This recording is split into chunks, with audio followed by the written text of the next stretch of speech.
5 or so here. I'm going to give it a new definition today.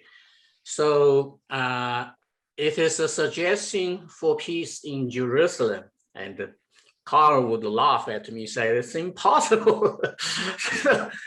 So it is the very reason that we want to discuss why it is impossible. Okay, so this is that famous temple month or temple month. And I visited that 2 years ago. We spent about a week in the old city, in and out, in and out. It gives me a very shock impression, because my previous impression of the word comes from Disneyland, it comes from fairy tales, and comes from Hollywood, the hero saved the world, etc. We all know those things are pretty much imaginary. But walking inside this stone city, it gives me a very real feeling of the real problem of the real world. And it is really the biggest cybernetic problem, a cybernetic question that we do need to address.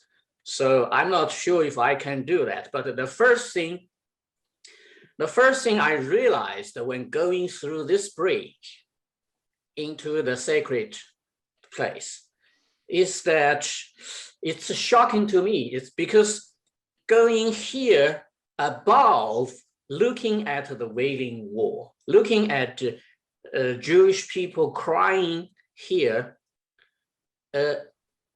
it gives me a sense of, oh, somebody who occupied here has supremacy over people down there. So that was my first impression going through this bridge, going above. And I started wondering, there are so many entrances to this location, about 18 different gates. Why do they have everybody, every visitor and tourist going through here, building up a sense of conquering? You're going up here, you win over the people down there. And that kicked my thinking, that started my thinking. As you can see, the bird view. This area has a lot of gates around, but they intentionally build an entrance from above the Jewish Wailing Wall. So I started thinking about, the whole problem of the world is concentrated here in this location. So one location, two stories. We have a Jewish story about the Solomon's temple and second temple, and the dream to build up the third temple on here, exactly. I visited the Jewish Temple Institute. It's a museum, but it's also a think tank, or you call it a nonprofit organization. It's not representing Israel government, but in that institute, we saw the movie of the animation of what the third temple would be.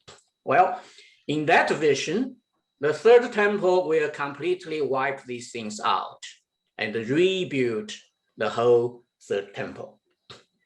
So at the end of the movie, a lot of young Jewish people are presenting there and saying, we determined to do that, we are ready, blah, blah, blah.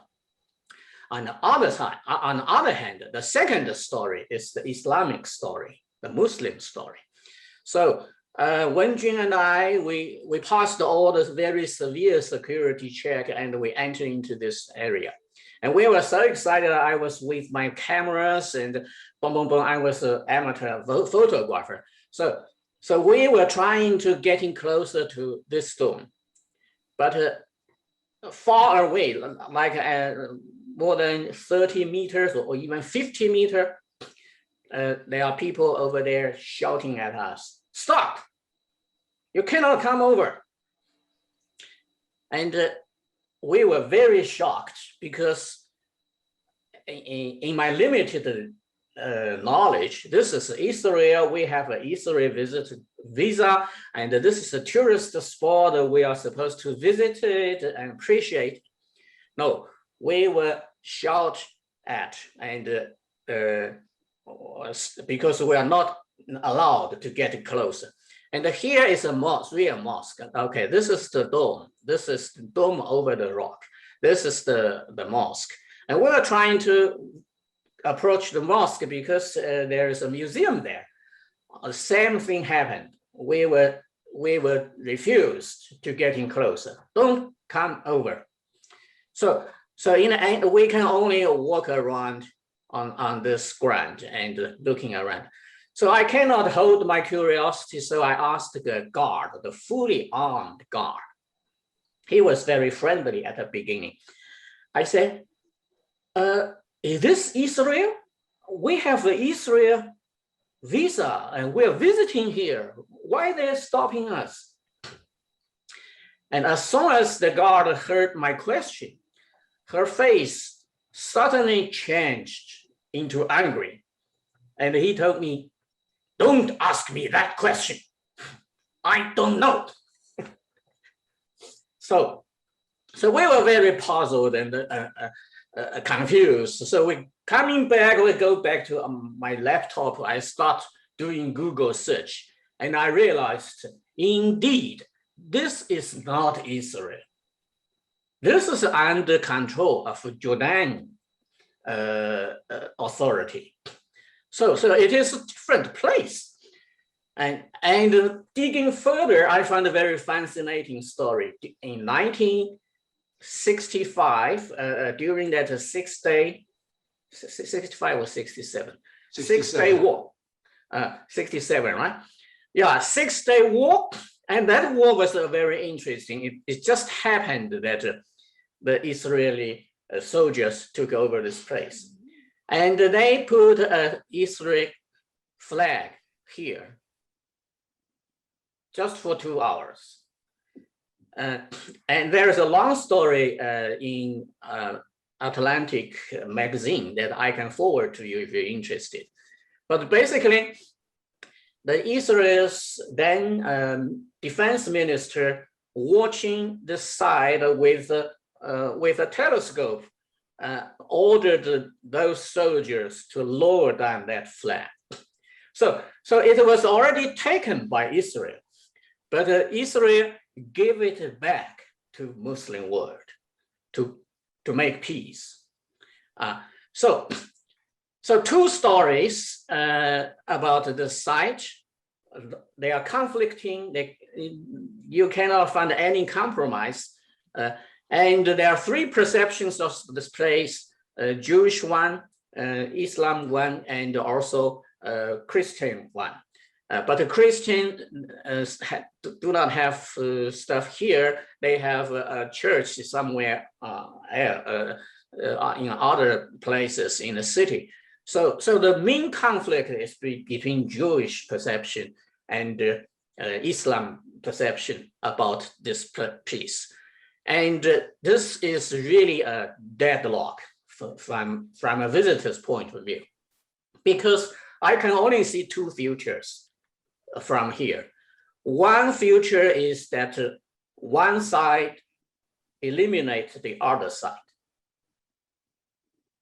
And I see second future is that all sides peacefully share this place. Can we do that? So I'm suggesting a 3-word solution, SOS. Okay, under that dome is this famous stone. This stone is the place, suppose that God talked to people, and Abraham sacrificed his son, and Muhammad goes to heaven from here, and God sent his Gabriel, had conversations over here, etc. So all Abraham religions perceive this stone as the most sacred place of the earth. But they perceive this so differently. Jewish rabbis order that according to the Torah, it is forbidden for any person to enter the area. At least Jewish people are not supposed to go there, according to rabbi.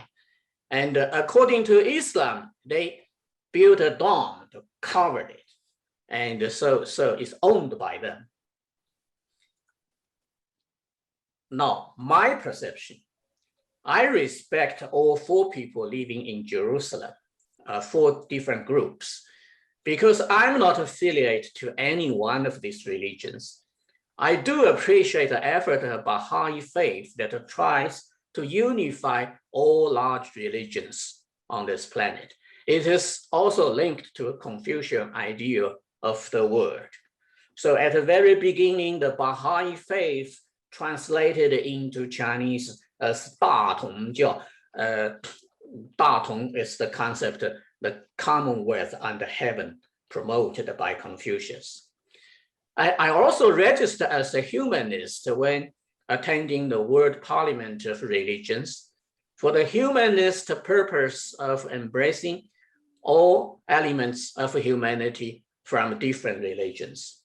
And personally, I propose communicatics as a practical approach to improve effectiveness and efficiency of understanding among different worldviews.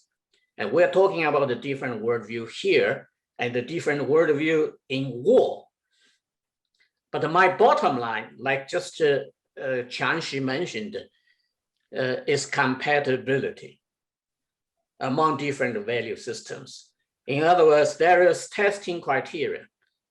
You can have whatever value system you have, but does it include peacefully coexist with other people different from us? Obviously, as Carl pointed out, the Islamic ideology cannot peacefully coexist, at least according to Quran. So what are we going to do with that? Now, my suggestion, the three words, the whole area is the mountain, Temple Mountain has this kind of area. And this is the mosque here, Al-Aqsa Mosque. And this is the dome over the rock. And the Jewish people wants to build the third temple all over. My suggestion is, well, if we don't go through the route of war, i.e., that is one side wipe out the other side, then can we build both the temple and move this dome aside, like move this dome over here and Jewish temple over here? My point is share our stone. Let this stone be shared by all religions. Mission impossible, but it's worth saying because that is the only way that we can build a peaceful world, that Mount Temple can have mosque, can have temple, and have the stones exposed, and the God can see the stone. And my message to Islamic leaders is that this place is your third sacred place. Okay, not the first one. First one is Mecca. Second one is Medina. So this is your third sacred place. Can you share it? That's my question. Why not share it with others? And from an Islamic teaching online Quran course, I found this particular section devoted with sharing. It says the entire creation is the family of Allah, and the most beloved of creation to Allah are those who do good to his Allah's family. So when we share our belongings with others, it creates love and unity. We can share our belongings with those that are in need. We can share our knowledge with those that need to learn. See, Jewish people also in need of a sacred place. And the Mount Temple used to be their number one most sacred place. So I'm asking current occupants of Muslim authority, can you share this place with Jewish and with Christians and with all religions that comes from Abraham tradition? So this website continues. We can share our knowledge because this place could become a great a place for learning, and we can share our time with those who need our help. We share with the needed people, where they are Muslims or non-Muslims. Okay, you agreed already. You can share with the non-Muslims. We receive double reward if we share with our relatives. Allah will reward us many times for every act of charity. Allah places barakah in the time and the wealth of those who give charity. When we give charity, we do not remind people of our goodness to them. It is better to give than to receive. So according to Islamic teachings here represented in this website, online Quran course, I propose Islam to share this place with all other religions. So SOS, I gave it a new definition, stands for share our stone, because this is our stone. It's not nobody should completely own it. Judaism, Christianity, and Islam, they all acknowledge Old Testament, right? Judaism, Christianity, Islam all have same ancestor, Abraham, right? That stone represents Abraham and the human's relationship with God, Allah, and you have different versions of God. But again, that's for the religious people. But can we have peace here so that even non-religious people can have some peace? So let's share that stone to honor Abraham, set all our differences aside. That's my message.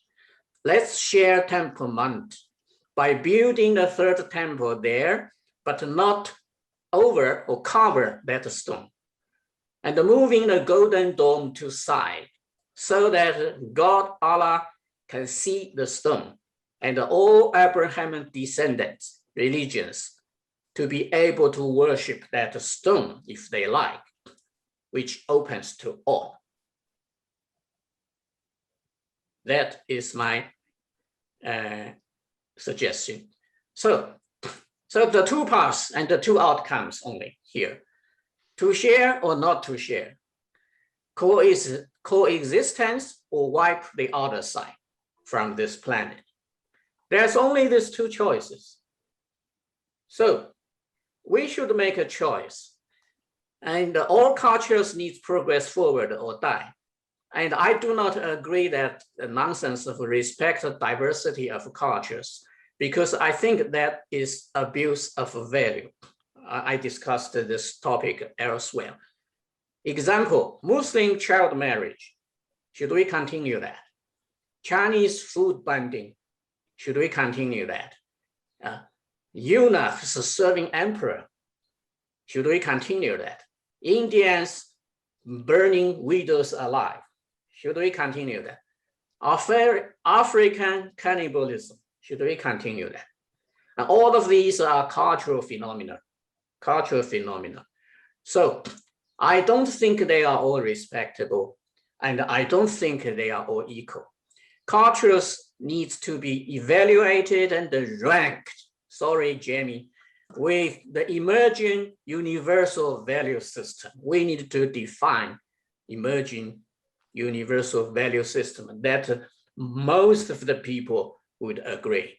Let's identify shared universal values compatible with all and abandon old incompatible values.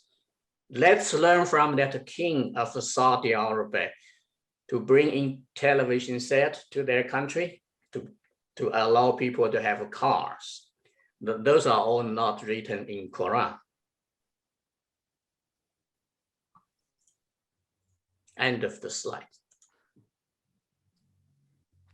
I hope they will accept you. So that's the first tiny step to bring that kind. I don't want to mention the name, but mention the behavior or the second order coexistence of human being to the third order coexistence way. We respect each other and we can live together with each other. Jason. Yes. Thank you very much for the presentation. I think you're a good man, as you say, and we all should aspire to this sharing. You say you were addressing your message to the Muslim leaders. It's fine in this little webinar to say things like that. How do you get them to listen to you? That's the crucial question. I hope all members will make connections, but he's not coming here today. We don't have connections to the Muslim leaders. How are you going to get the Muslim leaders to listen to you? Well, I have a little difference with the car because I had an experience with a princess from a country called Bahrain. No, not Bahrain. Bahrain. Well, what is the country the most to the very south and the very east of the Middle East? I just, my memory is losing. Is it Bahrain? Yes. And the princess of that country attended a conference with me together, and that conference was about science. So I was very excited that a celebrity of a Muslim country attending a conference for science. The conference was in Hungary. I think it's 2015 or something like that. Yeah, and she tell the conference attendees a lot of scientific development progresses in that country.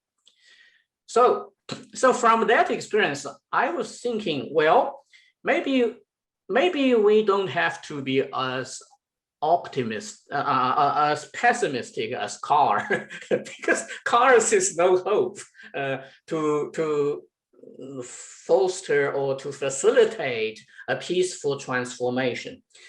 But from that experience with a Muslim leader attending a science conference, I sort of saw that very remotely. And also the story of the television and the car in Saudi Arabia. So at some point, they have to do a change or reform if they want to still keeping maybe more and more people become secular And that is one way. But the Yes. second one, the second possibility is that there are people, a group of people really trying to reform it. So maybe we can work with them to go with the peaceful transition path instead of direct confrontation and ending up as wars. Well, so the problem is to convince those who want confrontation to stop wanting confrontation and to want to coexist. That's the fundamental problem. And the problem with Islam is that the entire Quran is based on confrontation. Convince them if you can. That's where the problem lies. Is this really true? I mean, you're saying the whole Quran is based on confrontation, Carl. Well, that's the main theme of the Quran. Of course it is. Is it? Absolutely. The difference What between about Muslims Torah? and non-Muslims, and how Muslims must fight and eventually conquer the non-Muslims in order to establish an Islamic caliphate. That's what it says in many verses in the Quran. So yes, of course, not the whole Quran, obviously, because the Quran deals with many things that are irrelevant to that point.